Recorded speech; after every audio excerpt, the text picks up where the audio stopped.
Welcome back to the Arrive podcast, the U.S. immigration podcast for Canadians. We're doing a little different format going forward that hopefully you'll find more informative and more engaging, where you will learn a lot about U.S. immigration for Canadians. And as we discuss specifically TN visas and working in the United States under the TN visa.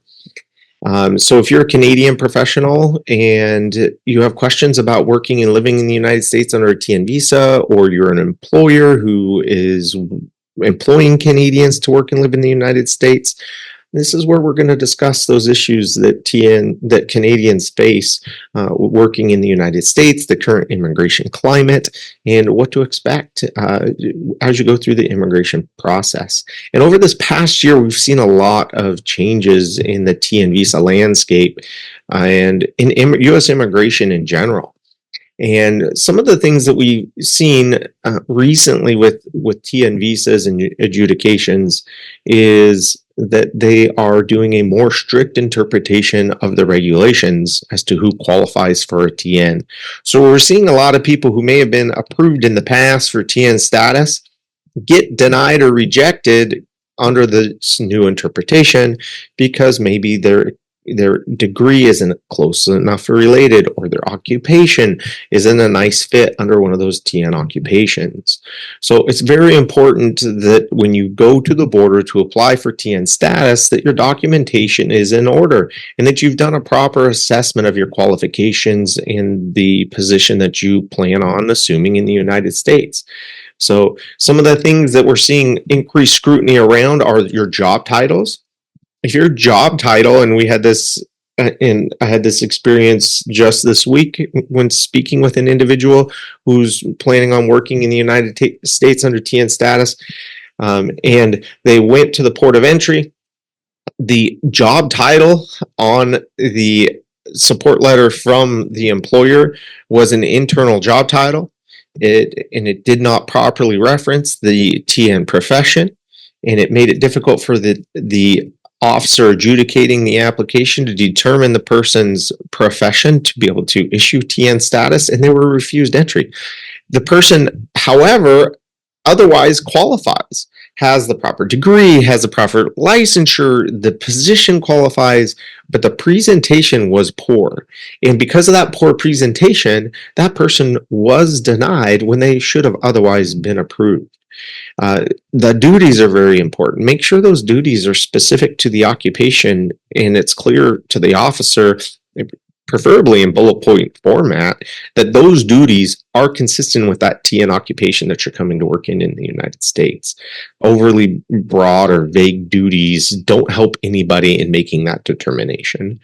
And there are a lot of hybrid rules where maybe you have a combination of occupations. Well, you need to make sure that you are applying under the occupation that you primarily do in the United States, even if you might have some other duties that could go into a different occupation. Well, they need to clearly identify the occupation that you're working in. And the rule that we typically use is more than 50% of your time and duties devoted to that profession or that occupation is the one you should be applying under. And positions that look more managerial than professional. Remember, TN in the USMCA is for professional occupations. In the United States, it's not necessarily for managerial roles. Now, sometimes managerial roles can qualify for TN status, but it's under very limited circumstances. So if you are higher up in a company, maybe you're vice president or president level, COO, CEO, CFO, whatever it might be, you need to be careful when it comes to TN status. When you graduate to a high enough level and a senior enough role, then the TN may not be a fit for you anymore, and you may have to look more towards the H-1B visa. Or in some instances, if there's a Canadian operation and a US operation, then the L1 visa might be the proper fit for you. So be very careful in how you're presenting the role and making sure that that role fits within a TN occupation.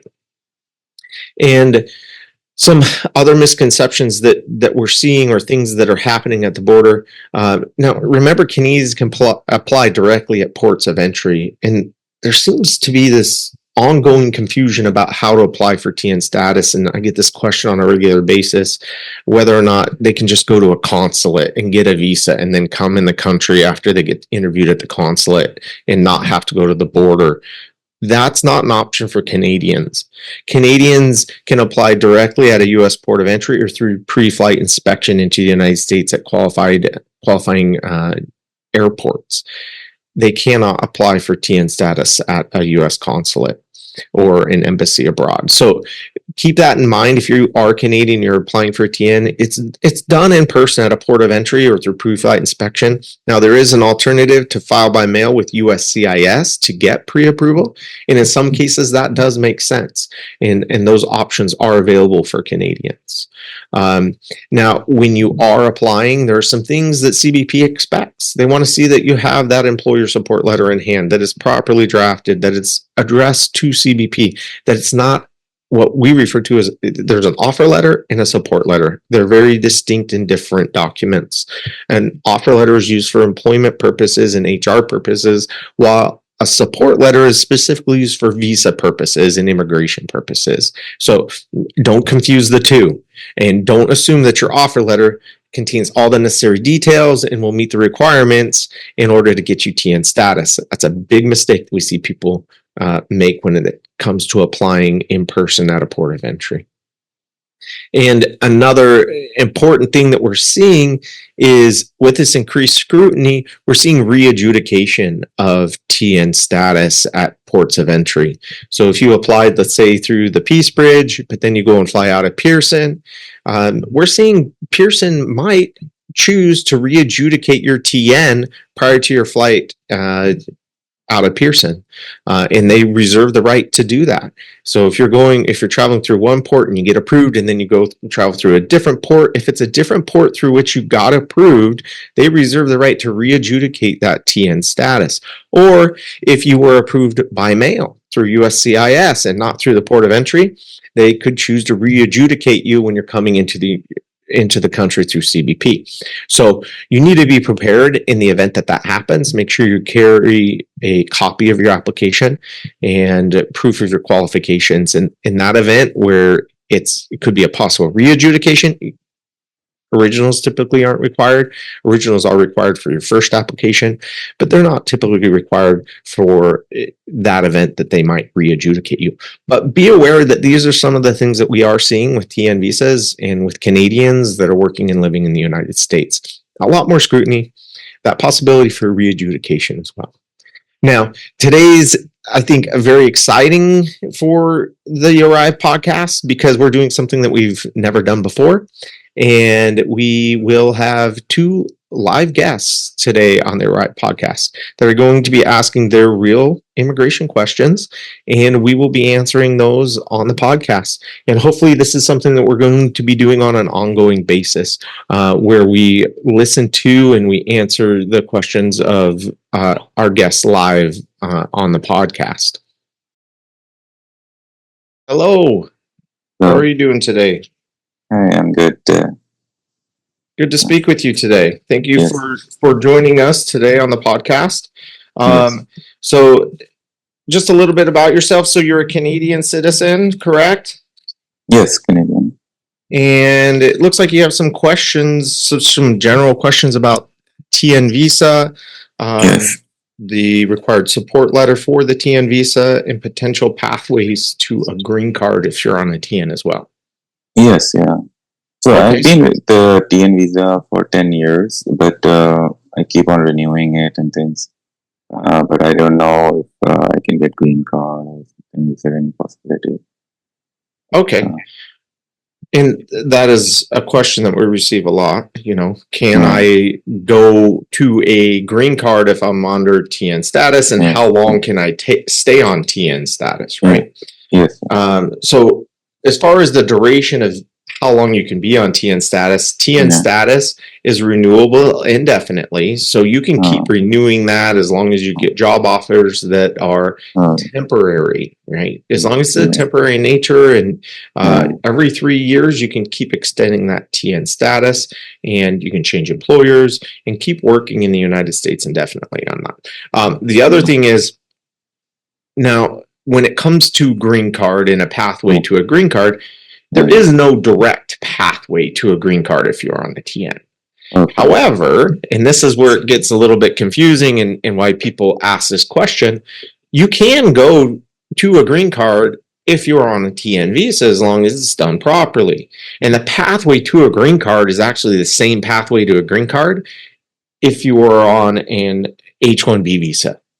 And the pathway for that is most often used, whether you're on a TN or an H1B, is what is called PERM, the Permanent Labor Certification Process. Are you familiar with that, or have you heard of that before? No. Okay. So that's where the employer does what is called a test of the labor market to see if there are any minimally qualified, willing, and able U.S. workers out there for the position that they want to offer you on a full-time basis, on a permanent basis. And if they do this test and they can't find a U.S. worker to fill the position, then that allows them, through the Department of Labor and U.S. Citizenship and Immigration Services, to do a permanent sponsorship for you, and then to sponsor you for a green card. Now, one of the things to keep in mind when you're considering that process is your country of birth, and this can complicate things. Because you're a Canadian citizen, that allows you to get a TN rather easily with the right paperwork at a port of entry, and it sounds like you've been doing that for 10 years, so you're familiar with that process. Yeah. But when it comes to a green card, it actually goes to your country of birth. And then the country of birth is going to determine how long that process is going to take. And the good thing here, as far as country of birth, is it looks like you were born in Pakistan, right? Which when you look at the wait times to go from a TN to a green card, and you look at what is called the Department of State Visa Bulletin, and they issue this bulletin every month, and they only issue so many immigrant visas per category per year. And then they divide it by employment category, country of birth as well. And Pakistan falls under all other countries category, which is typically the quickest category on the chart. So the wait times tend to be much less if you're in that all other countries category. Pakistan actually falls in the same category as Canada does. So whether you're born in Pakistan or Canada, you're in the same category. Now, wait times get much longer if you were born in like India, Mexico, or China. Or the Philippines. The wait times can be excessive depending on what country you're immigrating from. But to answer the question, yes, there is a pathway from a TN to a green card through that PERM process. There is also a possibility are you married or are you single? Yeah, married. Yeah. And where's your spouse born? Canada. In Canada. So that doesn't offer you any help from a U.S. immigration perspective. But if you were married to a U.S. citizen, for example, or a U.S. permanent resident, then they could also potentially sponsor you if you were on a TN to get a green card through that route. Yeah.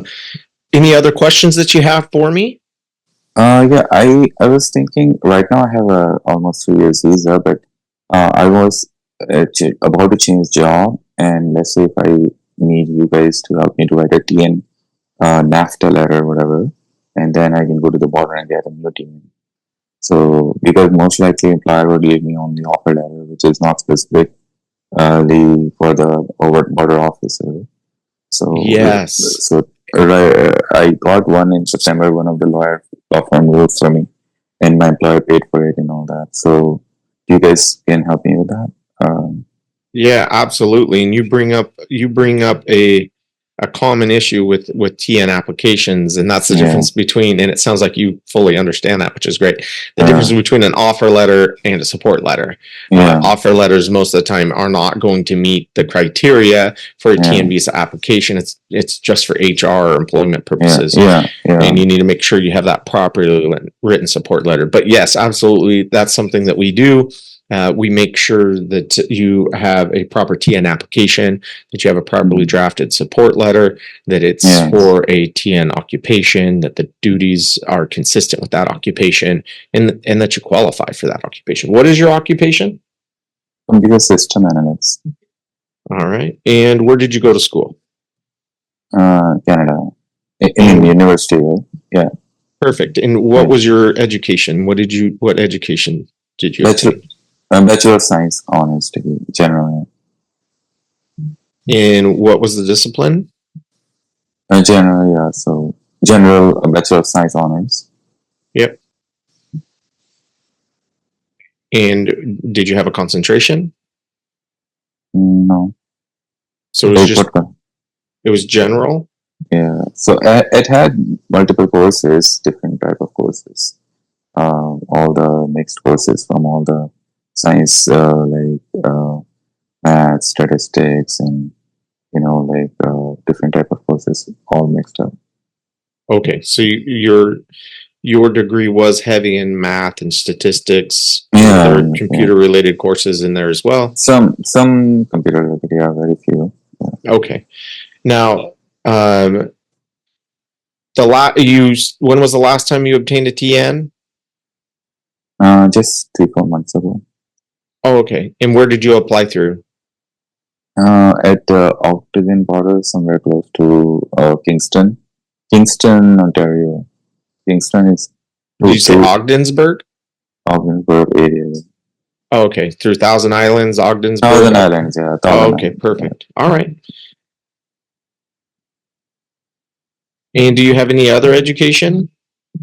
No, just a degree honors. I have other diplomas, yeah. And oh, okay. What are your other diplomas? And one of the diploma is from Seneca College here in biotechnology. In what? Biotechnology. Oh, okay. So you have a 2-year diploma in biotechnology? 3-year diploma. Oh, a 3-year. Okay. Yeah. All right. That helps overcome your general degree because they want to see that you have an education that is directly related to the occupation. And a biotechnology degree, I'm assuming, has a lot of coursework that is related to computer science, correct? It's more or less like some of them has like bioinformatics is computer programming. It has some chemistry. It has some genetics and some. It's mostly related to genetics. You can say biology, genetics, courses, but it has chemistry and maths and statistics and computer courses too. There are some computer courses. In the position that you're working in the United States, is that directly related to your education as well? My position is in a bank, usually where I'm working data engineering, where I'm doing data stuff. So in that data domain, you have to do some development, some different skills are there. So usually everything to do with data processing. Okay. So in some courses are there that are like bioinformatics courses where we did data processing. And how many years of experience do you have in this industry? 10+ years. Okay. And with a computer systems analyst, you have the ability to qualify 2 ways. One is if you have a 4-year degree that's directly related, or you can also qualify if you have a diploma, and it's important that diploma has to be from Canada or the United States, and you can supplement that with at least 3 years of experience. So it sounds like based on your education, your experience, your diplomas, that you meet those qualifications. So that's great. All right. But yeah, if that's what you're looking for, we can definitely assist with that process for the TN application and drafting a support letter and all that entails that, as well as preparing you for that TN application process and advising on ports of entry. The Ogdensburg port of entry that you discussed, that's a good port of entry. Typically, it's a smaller port. You don't need interviews to go, or you don't need to schedule an appointment to go there, which is great. Right. Yeah. So when I went there, I didn't have to book a appointment. Yeah, which makes it a great port of entry, and the officers there tend to be tend to be great officers too. That's based Yes. on our experience as well. Yes. All Yes. right. Correct. Any other questions that I can answer for you today? So, what would you need to get that TN letter? What requirements like you would need from me and from employer to write that letter? So there's quite a bit of information that we need in order to draft that properly. So what we would do at this point is, if that's what you're looking for as far as assistance with that TN application, Yeah. we would send you a separate email that breaks down what the cost for that engagement would be, what that looks like, and then what we would need from you in order to take care of that process for you. But in general, we're going to need copies of your degrees, your diplomas, your transcripts, proof of your experience. We're also going to need, if you do have that job offer letter from your employer, the job offer letter, as well as a detailed list of duties that we can use to then help draft the proper support letter, and then create that TN application for you. Okay. Sure. Yeah. And one more thing, is there a way I can sponsor my parents to US with this visa or with any other way? They are Canadians as well, but they are in Canada. So right now, no, there is not a way that you can sponsor them. You can't sponsor. The only way you can sponsor a parent to come to the United States is at that point you would have to get status in the permanent status in the United States yourself. So you would need to first obtain that status personally. So that's a conversation that you should have with your employer about them sponsoring you for a green card.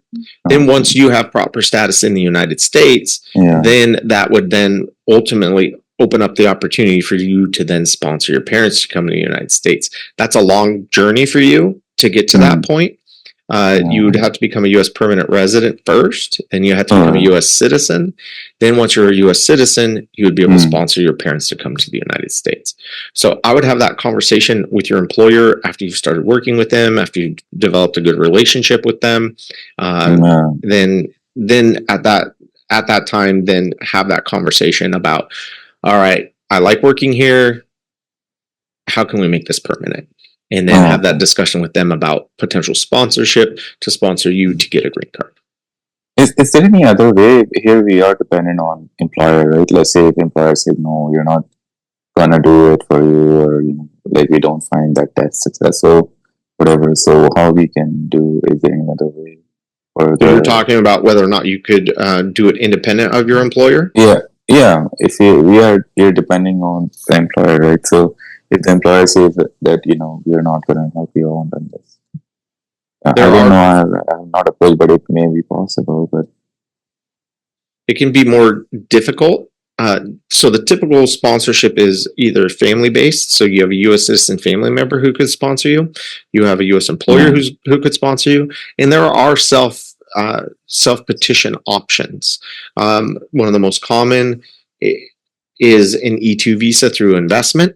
However, that does not have a path to a green card. It allows you to open a business or buy a business in the United States and operate under that business, but it does not have path to green card. And if you've been following the news and everything that's going on in the U.S. immigration world, then there are other options where you can purchase U.S. permanent resident status for a high dollar amount through the Trump Gold Card. Most people don't qualify for that just because of the price of entry. And we personally do not deal with the Trump Gold Cards. But there are options through investment to come and work in the United States through purchasing or starting a new business in the United States. If you do have a U.S. operation and you want to expand your operations into the United States, there is a pathway to come through what's called the L1 visa as well that could potentially be available through that mechanism.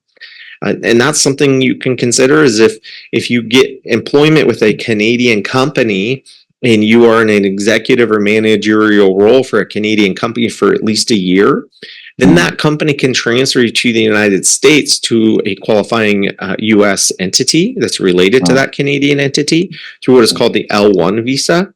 And then that visa has a direct path to a green card.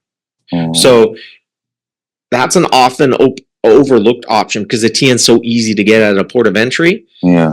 Well, if you work for a Canadian employer for a year, you put in your time, you're in a qualifying role, they transfer you to the US under that L1 visa, then they could potentially get you a green card much faster through an L1 visa process than it would take through a TN visa process. So that's something to consider. Put in your time with a Canadian entity who also has US operations, and then get transferred to the United States through the L1 visa process. Yeah, my current employer is like that. They have both Oh, offices. they have a US office? Yeah, and Canada as well. Then that might be the better option for you. Instead of the TN, you should look into the L1 visa. Now, are you an executive or managerial position? Oh, no, not. I'm the senior data engineer. But I am a lead person, not a developer. I'm a lead engineer, not like a basic one. So senior one or lead one. Okay, so that's where you need to look at your opportunities for advancement with your current employer to see if there are opportunities where you could fill a managerial or executive type position. And then that could potentially qualify you for an L1 to be transferred from their Canadian office to a US office. Oh. Yeah, and that would have a much faster pathway to a green card. That's actually one of the most ideal ways to get a green card is through that L1 visa process. Yeah, I think I have to be a managerial role for that. Correct, managerial or executive. If they move me from managerial, then otherwise I would ask them maybe if there is a green card process. Also, one more question. For me to let's say if there is a person who has a TN visa and you marry somebody from Pakistan or some other country and you want to bring the girl here in US on TD visa, so how long it takes and how it works? So they would not be Canadian? Is that what you're saying? Yeah, not Canadian. So that can complicate it. So that's a great question. If you are on a TN, then your spouse and children under the age of 21 unmarried qualify for TD status. And that applies no matter whether they're Canadian or not. Well, if they're Canadian, the process is very simple. If they're Canadian, they just need to prove that they're married to you or they're your child, and present their Canadian passport at a port of entry or through pre-flight inspection, and they automatically will issue them TD status. It's that simple. Now, if they're non-Canadian, that's where it can get complicated. They would have to actually get a visa to come to the United States. So they would have to get that visa either in their home country, or if they're in Canada with you, then through the consulate in Canada would have to issue them an actual TD in their passport that would then allow them to enter the United States. So in those instances, a spouse or a child who is not a Canadian citizen actually has to go to a consulate and get a visa in their passport before they come in the country. And it can take a little bit of time to get that. So you need to plan for several weeks to get that appointment. And it depends on the country and, the consular wait times. So how long approximately it takes for what I've seen so far, people coming from Pakistan on spousal is taking like a year to a lot of time. Well, that's a spousal visa, though. Are you talking about like a green card or an immigrant visa in that case? No. I'm talking about only the TD visa. So it depends on the wait times in Pakistan. If that's what their current wait times are for a spousal TD, then unfortunately that's how long they're going to have to wait in order to be issued that visa. Okay. Yeah, so there's no other green card ways, just employer. Yeah, you have employment, you have family, and you have self-sponsorship. Those are your options. Self-sponsorship is you have to do the business or something like that. That would be the substantial investment, right? The other self-sponsorship would be if you can prove that you are exceptional ability, which is called EB1A. You are in the top 1% of your profession worldwide, and you've been recognized as one of the top people in your field. You could potentially self-sponsor as one of those individuals. Or if you show that your work is in the national interest of the United States as a whole, then you could make a potential national interest waiver requirement. And those standards are extremely high, and only a very small percentage of people are able to make those arguments for self-sponsorship. And one more question, sorry. If I have dual citizenship already from Canada and Pakistan, and let's say if I apply for green card or something, and I get US citizenship, that I cannot keep three citizenship at the same time, or have to waive off another one. Is it Well, correct? that depends on the country. Neither Canada or the United States prohibit that. I've seen Oh, people with three citizenships before. oh, Each country has their own rules as to whether or not they allow dual or more citizenships. okay. So, okay. Yeah, that's the one reason I wasn't pursuing it. I thought you cannot do three citizenship. It depends on the country and what their So, rules are as far as that goes. so But let typically, me a country know. wants you to just have one citizenship, right? They want you to be Yeah, a citizen of their country so that they can collect mm, taxes and everything, yeah. and get you to commit to them. That's how most countries are. So, And yeah. and if I have green card and I don't want to go for citizenship, that's okay too.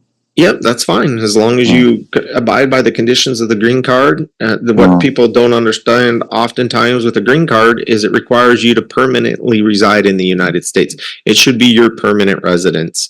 Um, oh, Canada is no longer your permanent residence at that point. You spend more than oh, 50% of your time in the United States and you're committed to oh, the US for all intents and purposes, even as a permanent resident. Okay. oh, oh. Yeah, that's good. All right. Well, thank you for joining us Thank you. today. Thank you for your questions and your time.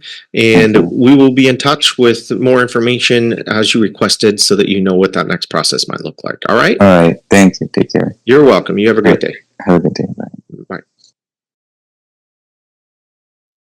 Hello. How are you today? Hey, good morning. Good morning. Thank you for joining us today. So you have some questions about, you have a lot of questions about the TN visa, correct? Yes, I'm a recent graduate, so Oh, I'm okay. hoping to apply for Congratulations. jobs in the U.S. What is your degree? What did you just graduate in? So what's it called?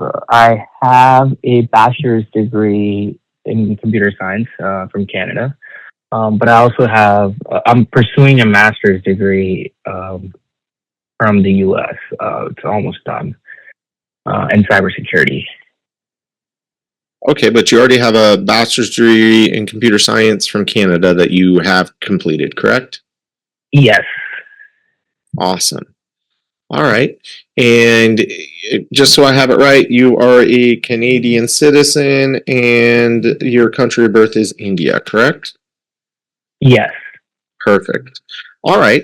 And so, do you already have a job offer to work in the United States? Are you looking for jobs? Where are you at as far as the job search goes? So I've had a couple of instances where I've had a job offer, but I reached out to an attorney.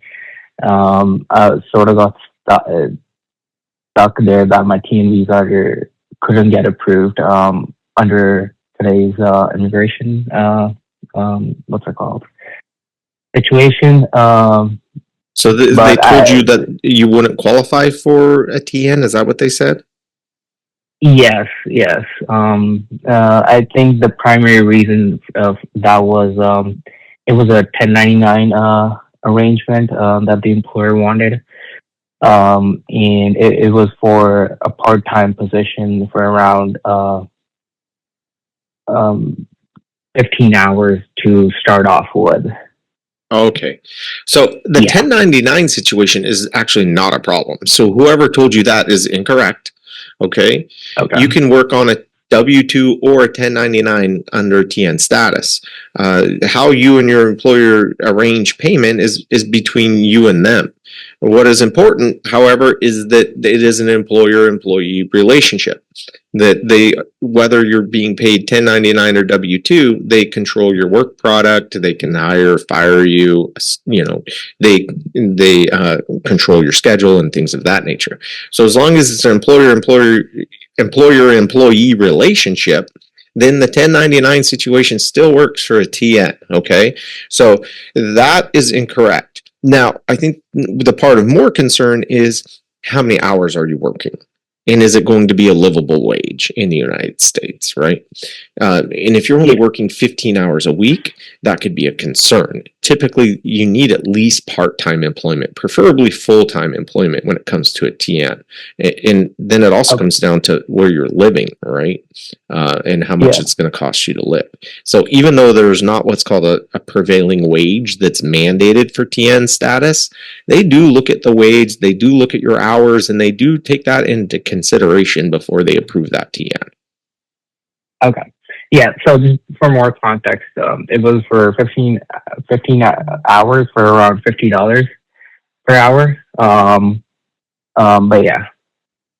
So that's, when you get into the part-time, because that would be considered less than a typical part-time job, then that could be cause for concern as far as how much you're making and whether or not it'd be enough to sustain yourself in the United States. So that could be a concern that a border officer could have with that type of an application.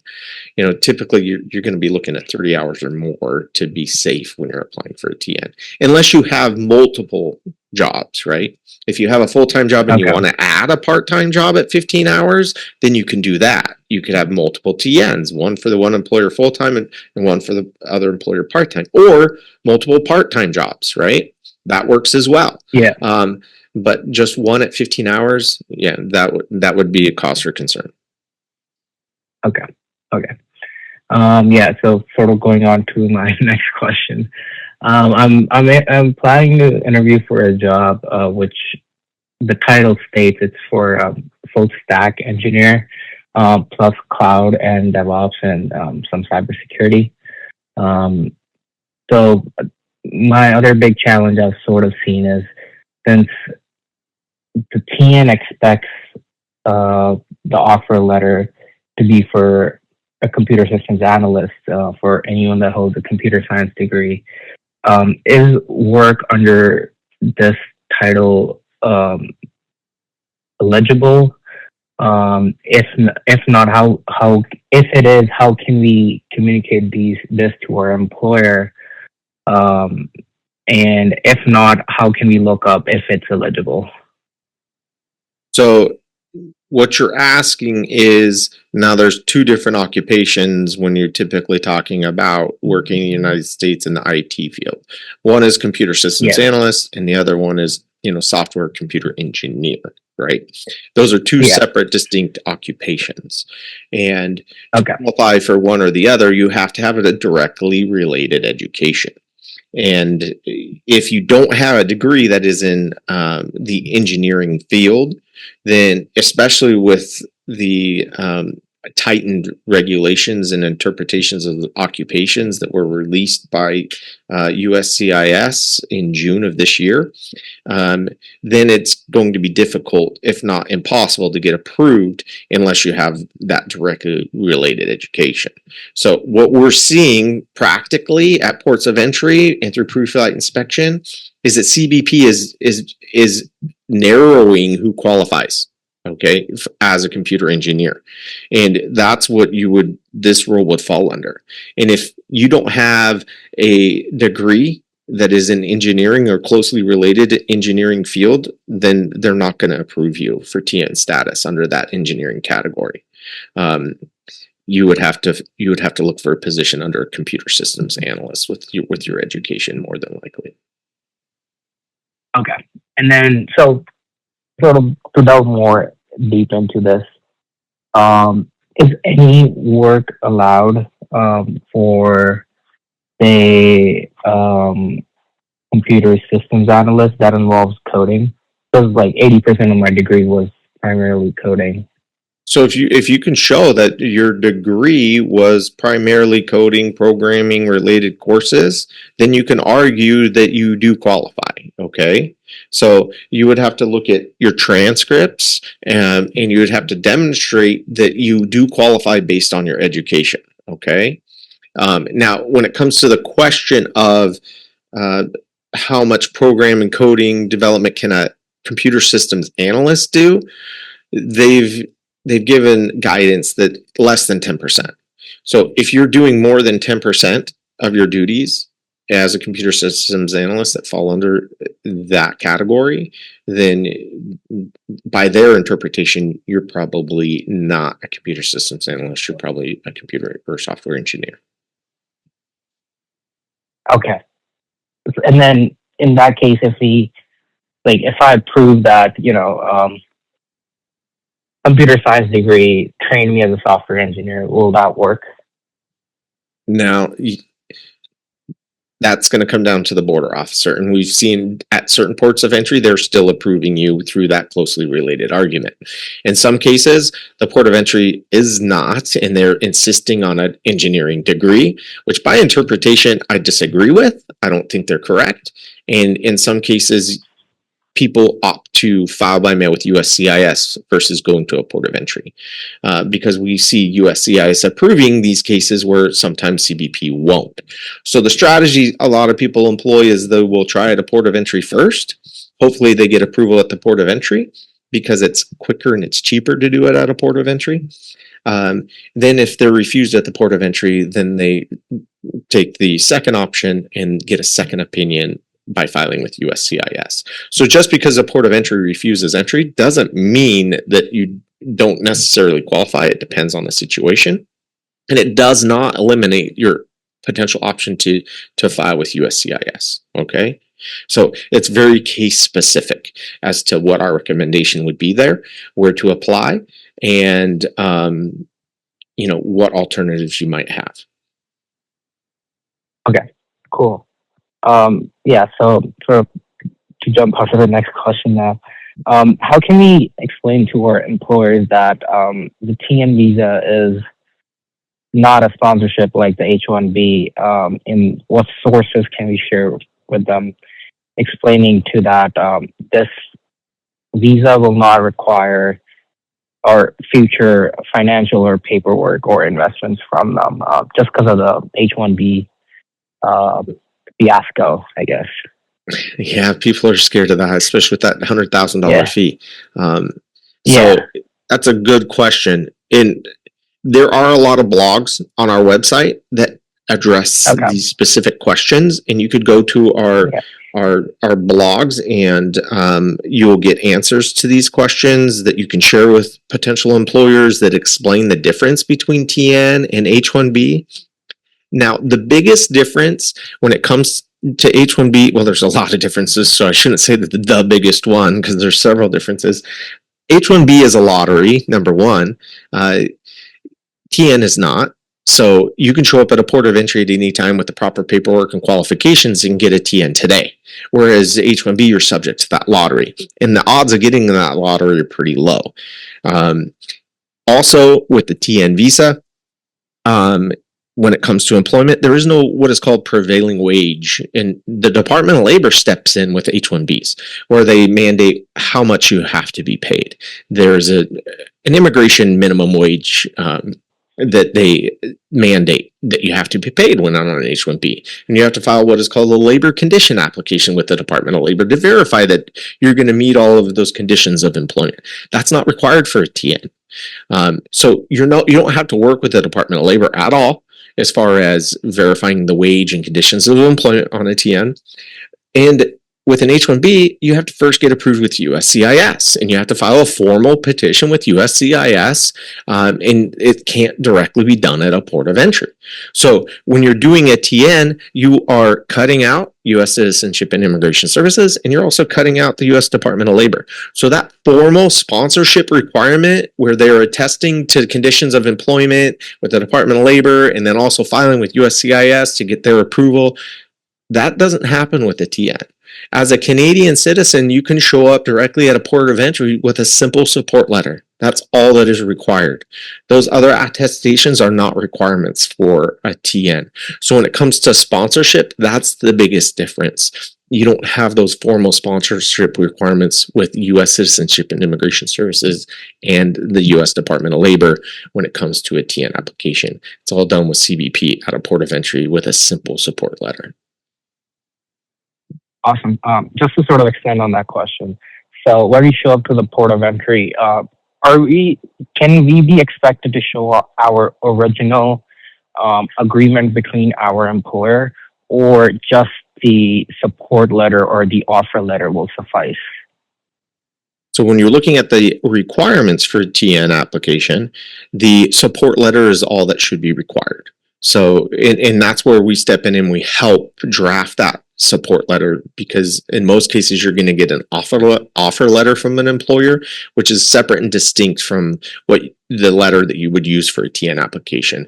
That's typically an HR letter. It's an independent document for employment purposes, but it's not drafted and to the border, and it doesn't contain all the information necessary in order to issue a TN. So we draft a separate support letter that is used for application purposes for the TN. Okay, awesome.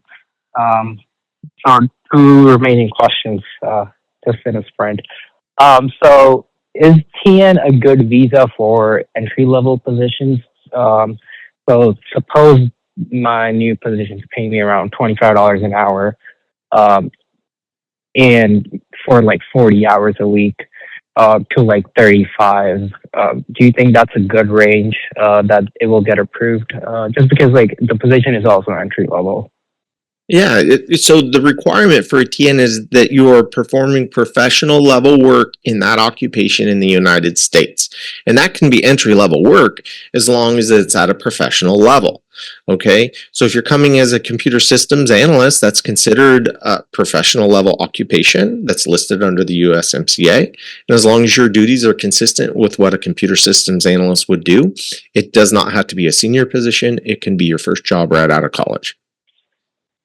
Awesome. So moving on to our next question. How do I explain to the CBP officer that my remote job in the U.S. requires presence and will sort of not be an issue with the TN? Excellent question. And it says this right in what is called the Foreign Affairs Manual that gives guidance on the issuance of TNs for border officers and what they should look for. And it cannot be 100% remote, okay? If you present this as a 100% remote position, well, why do you need a visa in the first place? You could work from Canada if it's 100% remote. There's no need for you to have a work visa if there is no component of work that has to be performed physically in the United States. So some component of the job needs to require you to either, visit client sites, attend meetings, or perform some sort of labor inside the United States in order to qualify for the TN. So although you can do a lot of the work remotely, that's the case for a lot of IT positions, it has to have a component of in-office work in the United States, whether it's at your employer or whether it's at a client site. Okay, awesome. Just sort of pick your brain more about this. What if the situation expects the person to be in the U.S. To safeguard the company's interest of not exporting any data to Canada just because that data is PII data of U.S. clients? I see what you're saying. That you have to be employed physically in the United States for security purposes, correct? Yes. Yeah, so that would be an argument. And one thing you also need to understand is in the TN application itself, this isn't something that you would put, okay? You don't typically put in the support letter or that this job is 100% remote or this job is 100% in person. These are details that an officer might ask you during the interview process, and you'd be prepared to answer them, right? And we could help you prepare to answer those questions properly so it doesn't impact your ability to get the TN. But these are great questions about physical presence, and there is absolutely a physical presence requirement.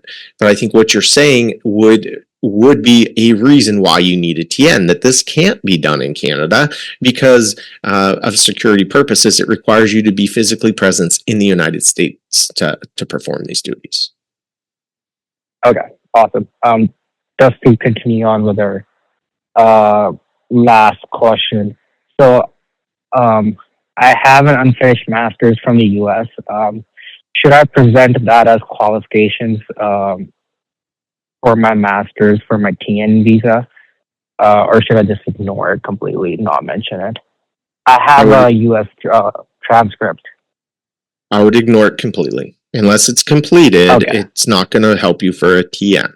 Now, that's not the case if it were for an H-1B or other types of visas where you can use experience and education and you can combine them.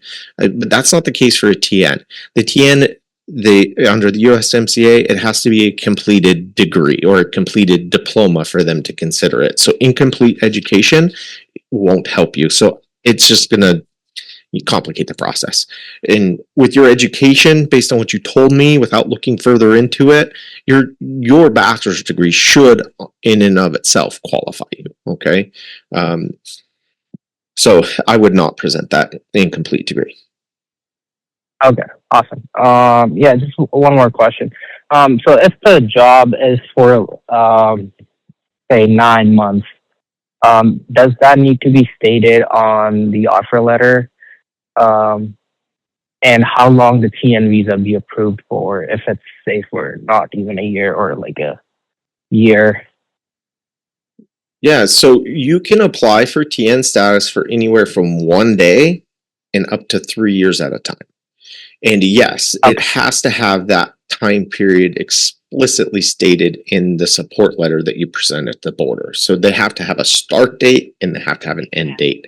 And it can't be longer than a 3 year time period. But absolutely, if it's a 9 month contract, then you would apply for that 9 month time period. Okay. Awesome. That is actually end of my questions. So if you have any questions for me, I guess. No, thank you for calling in. Those are great questions. I think it gives the people, a great understanding of a lot about the TN. So thank you for calling in. It was a pleasure to have you. Those are great questions. So, Sort of just one more question before we leave, if yeah. you have time. Can the TN visa lead to a green card in the U.S. through the PERM process for computer systems analyst? I looked this up, so I don't have much information about this. So we could have an entire conversation just about that question. And it's one that is Okay. raised all the time by people that are on TN status. The short answer to your question is yes. You can go from a TN to a green card through PERM. We do it all the time. We have many clients right now that we are helping go through the PERM process while they're on TNs. So to help you understand, and anyone else that might be listening, the process of going from a TN to a green card through PERM is the same process as going from an H-1B to a green card through PERM. Okay, there's no difference in that process. There is some differences in how you carry it out at the end of the process when it relates to travel and making sure you maintain employment throughout the PERM process. But the process itself, the PERM process, is the same whether you're on a TN or on an H-1B. And if you find an employer that wants to sponsor you for a green card through the PERM process while on a TN, you absolutely can do it as long as it's done correctly. Okay. And since you said sponsorship, what does sponsorship entail? Just a brief summary would work.